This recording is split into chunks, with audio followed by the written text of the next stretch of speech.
Rusia sebut Israel gunakan invasi Ukraina sebagai pengalihan isu dari masalah Palestina.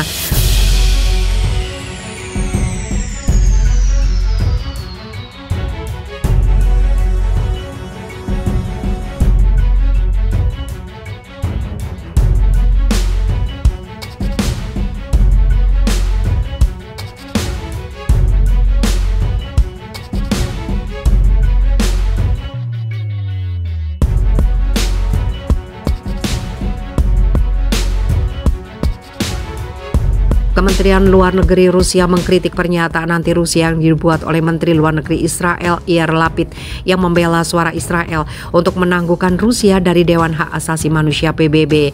Kementerian Luar Negeri Rusia menyesalkan pernyataan Lapid yang dibuat setelah pemungutan suara pekan lalu dan menuding negeri Zionis mengambil keuntungan dari situasi di Ukraina.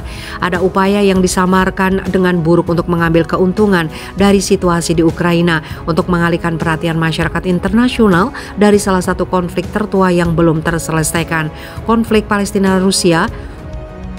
Palestina-Israel, kata Kementerian Luar Negeri Rusia dilansir dari Haaretz pada Sabtu, mengutip kantor berita Rusia TASS. Pernyataan Menteri Luar Negeri Israel memicu penyesalan dan penolakan. Tambah pernyataan itu menyorot komentar agresif Lapid. Sebelumnya, Majelis Umum PBB memilih untuk menangguhkan Rusia dari Dewan Hak Asasi Manusia atas invasi ke Ukraina setelah baru-baru ini melihat gambaran yang sangat mengerikan pasca Rusia mundur dari daerah utama di sekitar Kiev. Israel memberikan suara mendukung proposal tersebut, langkah paling signifikan yang telah diambil secara terbuka terhadap Rusia sejak perang dimulai. Israel sebelumnya telah memberikan dukungan untuk kecaman Majelis Umum PBB terhadap Rusia beberapa minggu lalu. Dalam sebuah pernyataan, Kementerian Luar Negeri Israel mengatakan invasinya tidak dapat dibenarkan Rusia ke Ukraina dan pembunuhan warga sipil tidak berdosa adalah alasan Israel mendukung mosi tersebut.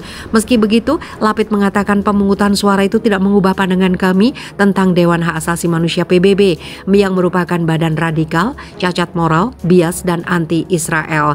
Resolusi untuk menangguhkan Rusia dari Badan Hak Tinggi PBB diperkenalkan oleh Amerika Serikat, Inggris, dan lainnya. Ada 93 suara setuju, 24 suara menolak, dan 58 suara abstain.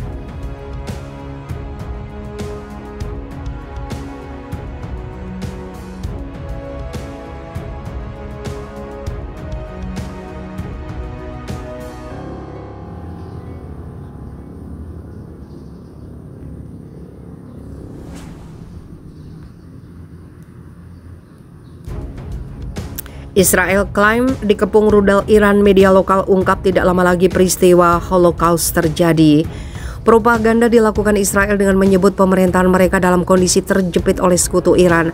Mereka melakukan propaganda setelah mengerahkan pasukan untuk merangsek Masjid Al-Aqsa belum lama ini. Dikutip dari Safak News yang melansir surat kabar Israel Jerusalem Post berisi sebuah pertanyaan dan ketakutan. Pemberitaan tersebut mengabarkan pemerintah bertanya-tanya apakah Israel bisa mempercayai Amerika Serikat lagi setelah perang Ukraina dan setelah pengalaman Afghanistan. Israel mengklaim saat ini masuk dalam daftar ancaman. Hal itu dinilai menjadi ancaman untuk masa depan mereka dengan menyaksikan rudal infrastruktur di Irak, Lebanon, Gaza, dan Yaman. Surat kabar Israel menyatakan dalam sebuah laporan yang diterjemahkan oleh kantor berita Safak bahwa ada ancaman mendesak yang tidak bisa diabaikan. Mereka menyebut kehadiran 100.000 rudal yang dikerahkan di Lebanon di perbatasan utara Israel adalah rudal mematikan. Dikabarkan terlihat penumpukan armada perang yang terlihat di komplek yang terletak di jalur Gaza, perbatasan selatan Israel. Laporan yang menambahkan bahwa Iran memperkuat infrastruktur Suriah, Irak, Yaman, dan tepi barat. Rudal mereka, kata media tersebut, semuanya berada dalam jangkauan peluncuran rudal dari perbatasan timur Israel.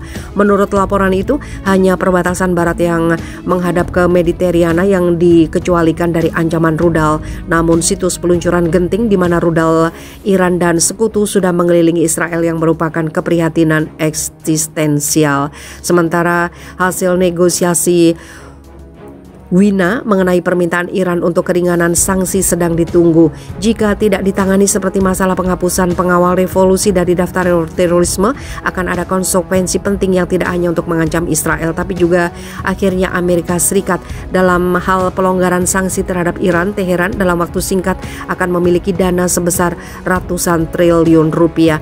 Dengan anggaran sebesar itu, mereka tidak akan tunduk pada pengawasan atau pembatasan senjata.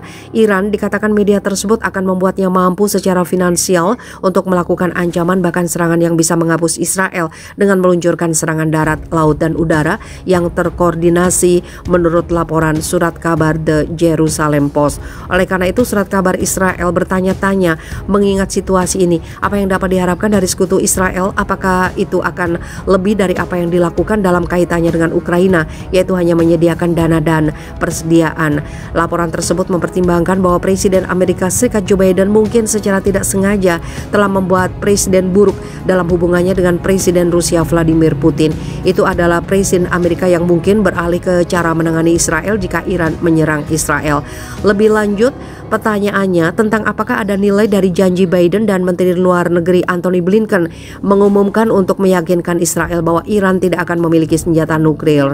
Kami bertanya apakah Biden dan Blinken telah melupakan bencana di Afghanistan. Laporan tersebut mengingat tragedi yang telah diderita orang Yahudi selama berabad-abad dan menunjukkan bahwa Israel berhak untuk tidak mengabaikan penjagaannya. Dikutip dari buku Esther yang membahas sejarah Yahudi di mana orang Yahudi memperingati penyelamatan orang Yahudi dari Haman. Dia menggambarkan sebagai sosok jahat yang merupakan pejabat kekaisaran Achaemenid Persia yang berencana untuk memusnahkan orang-orang Yahudi di Persia. Laporan Israel menyimpulkan dengan mengingatkan juga bahwa kejahatan yang sama yang menyebabkan Holocaust tampaknya hadir hari ini seperti di era sebelumnya. Tetapi tulisan di media tersebut menekankan bahwa nasib Amerika dan Israel bisa menyatukan mereka bahkan jika Biden menutup telinganya dan menutup matanya untuk itu.